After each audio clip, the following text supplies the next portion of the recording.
Vamos chamar nossa entrevistada de hoje, nossa convidada, que eu acho que vai nos ajudar muito a entender esse contexto dessa disputa com o Supremo, dessa disputa entre os poderes e o que isso causa na nossa economia. Já falei aqui no começo do programa, estamos muito felizes de receber a economista Helena Landau para ajudar a entender esse cenário. Bom dia, Helena. Bom dia, Bia. Bom dia, Guilherme. Vamos lá, assunto cabeludo esse, né? Não é? Vamos lá. É. Primeiro eu queria te entender assim, o que esse vai e vem atrapalha ou causa de impacto na nossa economia, na economia do país ou nas discussões econômicas importantes que a gente deveria estar travando enquanto a gente está discutindo se o Gumota atendeu ou não atendeu o telefone do Haddad, atendeu ou não atendeu o telefone da Glaze.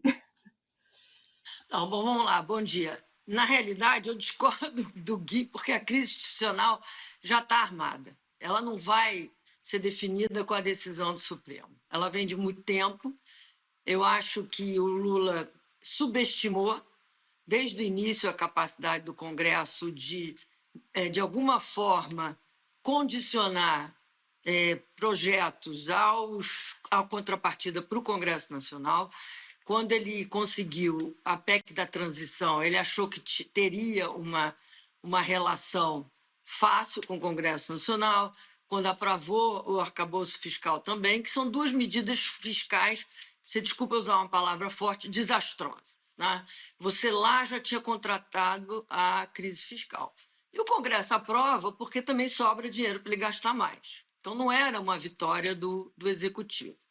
Isso tudo vem se deteriorando, evidentemente, com a queda da popularidade do Lula, porque aquela base do governo pensa assim: eu vou ficar apoiando este governo ou eu vou começar a pensar no meu projeto político de 26. E a opção do Executivo foi aprofundar esse embate. Tá? Então, isso eu estou falando como pano de fundo de onde a gente chegou. Claramente, toda essa crise institucional afeta a economia, afeta expectativas, afeta perspectiva, atrapalha uma série de coisas. Tá? O problema é que você tem um jogo de empurra. O Congresso finge que quer cortar gasto e o governo e não vai cortar gasto. Enquanto ele está fazendo o embate, pedindo um corte de gasto e pedindo corretamente um corte de gasto do governo, ele vai lá e aumenta seus próprios gastos. Isso não é um privilégio ou um defeito do Congresso Nacional. Isso é o que acontece nos três poderes. Você fica falando em corte de gasto, o judiciário aumenta os supersalários, o governo continua utilizando fundos e o Congresso aumentando o número de parlamentares. Então, você tem uma conjunção assim que é um jogo de uma equação impossível. Aí vai ter que aumentar imposto. Tem que aumentar imposto. E eu discordo plenamente, totalmente que você está. O rico não quer pagar imposto. Todo mundo sabe que o rico tem que pagar imposto no Brasil, que o imposto de renda é regressivo. O que não dá para fazer é ficar tampando buraquinhos, entendeu? Apresenta uma reforma de imposto de renda consistente, tirando regimes especiais, organizando. A crise do IOF é uma gota d'água, né? O governo tem direito a mexer no IOF. Tem gente que acha que é prerrogativa do executivo. Tem gente que acha que o governo extrapolou dessa prerrogativa ao usar o IOF para fins arrecadatórios.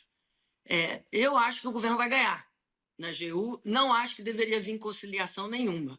Ou o Supremo faz uma declaração de que é constitucional ou não é constitucional. O papel do Supremo não é ser um ente político. Ele é um papel de revisão de constitucionalidade. Então, quando o Supremo começa a pensar politicamente se o Alexandre de Moraes vai ser impeachment, se não vai ser, etc., eu discordo. Assim, até como economista, não estou falando como advogada. A sociedade quer definições, não vê um papel. E falando aí de Gilmar Palusa, ninguém liga para eventos no exterior, ninguém liga. Medicina, esse aqui. O problema é que a população está cansada de ver uma paralisia nos órgãos do Estado para fazer um evento onde só tem brasileiro. Seja governador de Estado, seja IDP, seja executivo, não importa a qualidade do evento. Porque ele se insere nesse quadro que eu estou falando. A sensação de que está todo mundo gastando dinheiro, depois cobra meu imposto. E para finalizar a sua primeira pergunta, ninguém gosta de pagar imposto. Qualquer pessoa da base da pirâmide ao topo da pirâmide. Por isso que você tem MEI, por isso que as pessoas acham planejamento tributário. Você tem MEI, você tem simples, pejotização, você tem fraude no INSS, você tem fraude na Bolsa Família, porque está todo mundo achando que o Estado está tirando demais de mim. Né? E toda vez que aumenta o imposto lá no alto, vai bater aqui embaixo. Não existe isso de que você o imposto só é de rico. Então ninguém gosta de pagar imposto. Você vê a crise do Pix e você vê a crise da taxa das blusinhas. Isso é pessoal lá na base da pirâmide. Não tem nada a ver com a Faria Lima, o sistema financeiro. Então, assim, só paga imposto se você tiver retorno em serviço público e se você perceber que é um esforço da sociedade para cortar privilégios e gastos. Perfeito, perfeito. Helena, bom dia para você. Não tinha falado Bom com dia. você ainda. Prazer grande ter você aqui. O, eu queria perguntar se na audiência que está ao vivo com a gente, se alguém tem perguntas para Helena, mande aqui no chat que eu estou vendo. Dá um oi para. Não tinha dado para nossa audiência cativa aqui. Bel Monteiro, Márcio Paisan, Ana Espíndola, Renata Lustosa, Jennifer, Sônia Lins, gente aqui de diferentes partes do país. Aliás, digam, por favor, onde vocês estão, que para a gente é muito bom saber da capilaridade do programa. Eu tenho uma pergunta para você que é em cima de um discurso que o governo faz e que eu realmente não tenho conhecimento, queria te perguntar.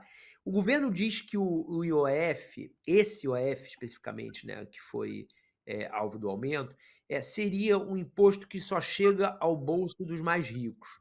Isso é verdade? Não tem nenhum impacto indireto nesse IOF em outros segmentos da sociedade, no bolso do restante do país?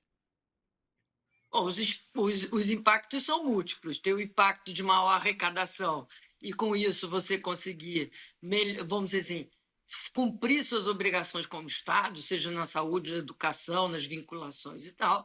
Mas é um impacto óbvio: qualquer imposto que você fizer vai ser repassado.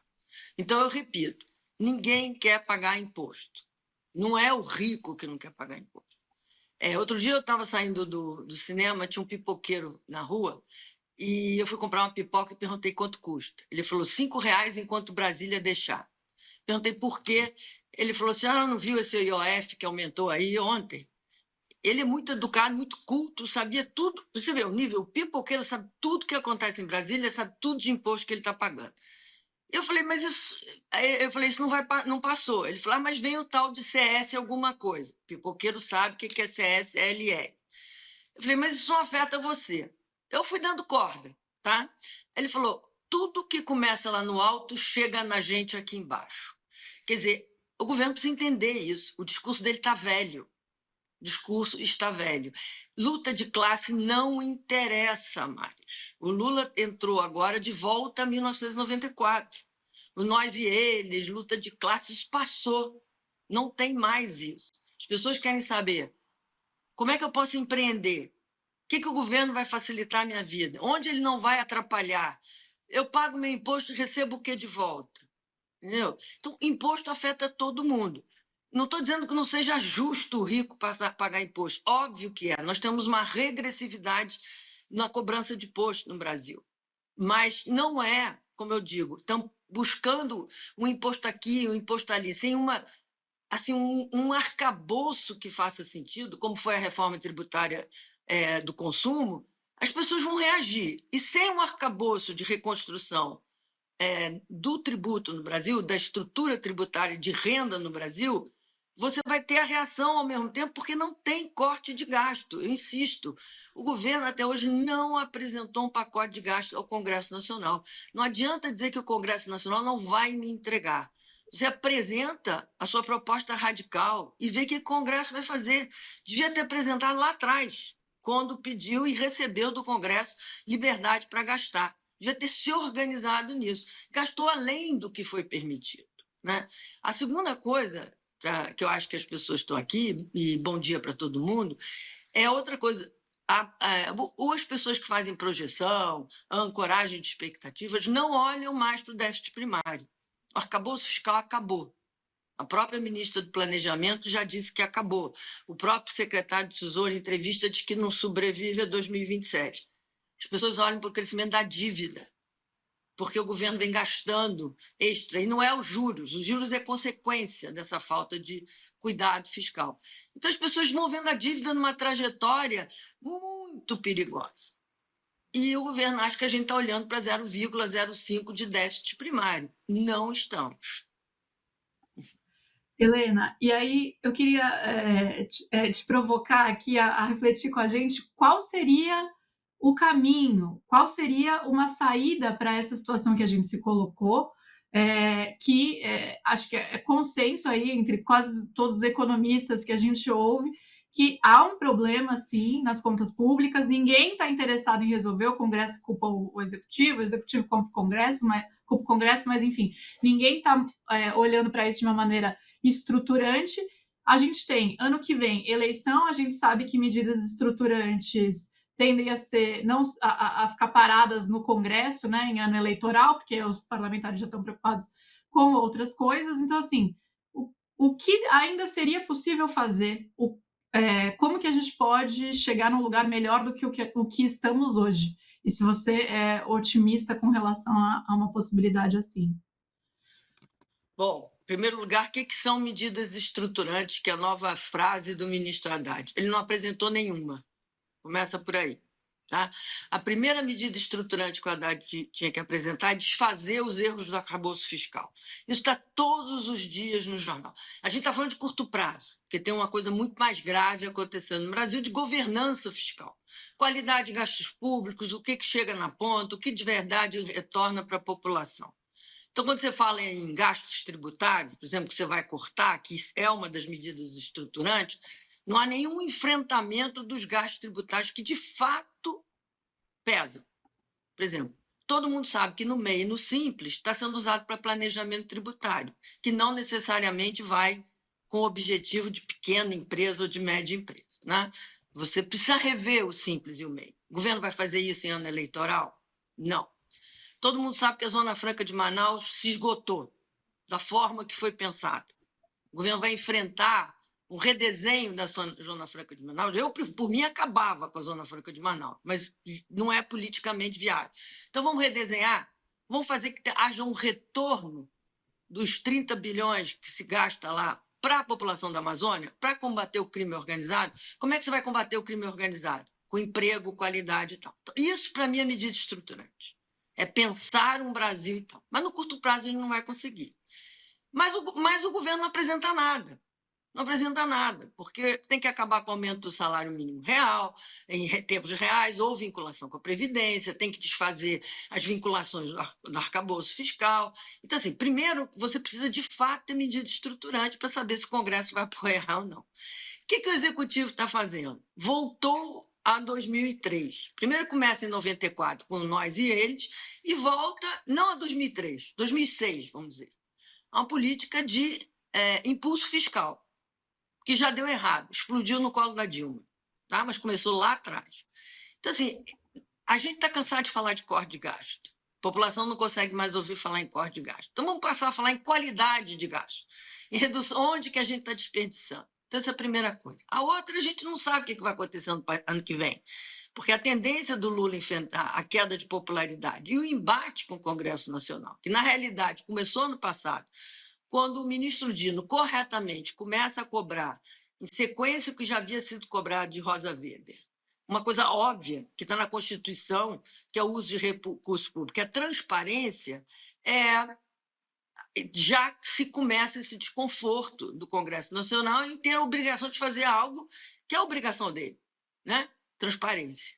Então, assim, vamos supor que ano que vem o Executivo, para ganhar as eleições, resolva de fato voltar à forte polarização do nós e eles, dos ricos e pobres. Talvez o Congresso não dê esse dinheiro para ele, né? Para ele fazer isso. E se ele insistir em fazer isso, usando gastos financeiros, extra-orçamentários, o juros não vai cair nunca. O juros não cai nunca. A outra questão também, Bia, desculpa estar me alongando, é que o Executivo não entendeu que a sociedade mudou. Então, por exemplo, vou aumentar a Bolsa Família. Não importa. Bolsa Família já é da população. Começou lá no Bolsa Escola, virou Bolsa Família, triplicou de valor no governo Bolsonaro. Essa marca auxílio, Bolsa Família, transferência de renda, acabou. São 30 anos disso. Isso é da população, isso é meu. O governo não faz mais obrigação de fazer. Ah, vou dar isenção de 5 mil. Como é que a população vê? Não faz mais que sua obrigação, porque eu não consigo sobreviver, a inflação de alimentos é alta. Então, está faltando uma ideia. Ah, você vai resolver o problema dos aplicativos entregadores. Não, eu vou botar eles no imposto sindical, como o Paulo Marinho quer. Há uma completa desconexão do executivo no que a sociedade quer e do judiciário e do legislativo sobre... A sociedade está cansada de ver aumento de gastos de todos os lados, como se Brasília vivesse numa ilha da fantasia. Quando a gente fala de Brasília, a gente está falando do parlamento em geral, né? Não só da Câmara de Deputados em Brasília. Quando a gente fala de judiciário, a gente está falando do primeira instância. Quando a gente fala de executivo, a gente está falando de quase 300 cargos em estatais com indicação política. Então, assim, ninguém aguenta mais isso. Alguém tem que fazer esse jogo. E eu acho que... E a violência e a corrupção. Então, você junta tudo isso e você vê, eu pago imposto e não posso sair na rua, né? Porque meu celular de trabalhador é roubado. Eu pago imposto, tem gente se locupletando nas emendas, nisso e naquilo outro. É essa situação. Para mim, esta é a crise institucional. E não o embate entre esses dois poderes, que já vem desde o ano passado. Helena, você tá convidada a voltar aqui em breve, numa outra participação, para você ajudar a gente na proposta construtiva do programa, porque a gente promete que não vai estragar o dia da pessoa com a notícia, mas o cenário que você pintou é um cenário que a pessoa fica de uma desesperança só. A sua próxima participação vai ser só de proposta de construção, tá? Vamos Ó, combinar eu assim? peço desculpas, mas a gente tem que olhar o quadro maior. Não pode ficar olhando se o Não, Mota... você está Não foi assim certa, que a não, Bia... não pode ser Não foi poliana, assim que é. a Bia me provocou? A Bia me provocou assim. Como a gente vai além dessa futrica que só interessa a Brasília? Se o telefone tocou, se o telefone não tocou. Brasília precisa andar na rua. Brasília precisa comprar pipoca. Brasília precisa entender o que acontece. Entendeu? Aí eu tenho um monte de proposta. Eu até falei, Zona Franca, MEI, Simples, qualidade de gasto, uma série de coisas que a gente pode fazer. E está todo dia no jornal. É só pegar um economista e fazer. Então, para encerrar, a gente, para poder fazer proposta, tem que entender, cada um tem seu modelo. Obviamente que nós, desse grupo a que eu pertenço, de economistas, não concorda com o modelo do executivo, mas ele foi eleito. Apesar de ter sido eleito em frente ampla, ele mantém só seu governo. E esse modelo do Haddad, do Lula e do PT, a gente já conhece. É gastar muito. Sempre foi. Eles acreditam que se eu gastar muito, a economia explode. Explode, depois toma um tombo que a gente quer evitar. Então, eu não sou pessimista. Se eu fosse pessimista, eu não estaria envolvida na política e não seria botafoguense, né? Então, eu aceito o convite e volto aqui para vocês quando vocês quiserem. Valeu, querida. Muito, Obrigado muito demais. obrigada. Então, Agradecemos bom dia a muito, todos. Helena. E um dia, quarta-feira, melhor do que eu comecei aqui com o papo. Não, mas olha, Imagina, foi muito... A gente precisa olhar para os fatos, a gente precisa olhar para o que está acontecendo para conseguir construir em cima, senão não adianta, né? A gente não resolve um problema sem entender o problema. E, na minha Sim. percepção, o problema é muito maior do ponto de vista institucional.